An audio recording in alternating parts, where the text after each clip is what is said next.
ഒരു hybrid solar install ചെയ്യുമ്പോൾ ശ്രദ്ധിക്കേണ്ട രണ്ട് കാര്യങ്ങൾ. ഒന്ന്, പ്ലാന്റിനനുസരിച്ചുള്ള ബാറ്ററി കപ്പാസിറ്റി ഉണ്ടോ എന്ന് നോക്കുക. എക്സാമ്പിളായിട്ട് നമ്മളിപ്പോൾ ഒരു 10 കിലോ വാട്ട് ഹൈബ്രിഡ് സിസ്റ്റമാണ് ഇൻസ്റ്റാൾ ചെയ്യുന്നതെങ്കിൽ മിനിമം 10 കിലോ വാട്ടിൻ്റെ ബാറ്ററി ഉണ്ടാകണം. ചിലർ അതിൽ 5 കിലോ വാട്ടിൻ്റെ ബാറ്ററി മാത്രം ഇൻസ്റ്റാൾ ചെയ്യുന്നത് നമ്മൾ പല സ്ഥലത്ത് കണ്ടിട്ടുണ്ട്.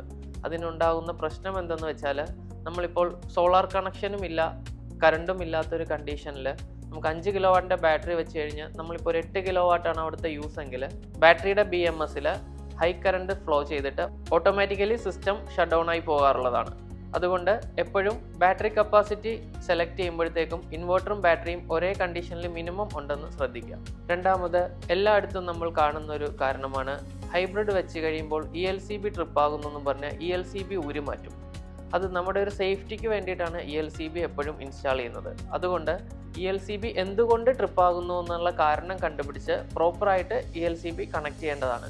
എക്സാമ്പിൾ, ഇപ്പോൾ ബാക്കപ്പ് ലോഡ് ഉണ്ടെങ്കിൽ അതിന് സെപ്പറേറ്റ് നമുക്ക് വയറിങ് ചെയ്ത് ELCB അഡീഷണലി ആഡ് ചെയ്ത് സേഫ് ആക്കാവുന്നതാണ്. എല്ലാവരും ELCB ട്രിപ്പ് ആകുന്ന കാരണം പറഞ്ഞിട്ടാണ് ഇത് ഊരി മാറ്റുന്നത്. ഒരിക്കലും അങ്ങനെ ചെയ്യരുത്. നമ്മുടെ സേഫ്റ്റിയുടെ ഭാഗമാണ് ELCB.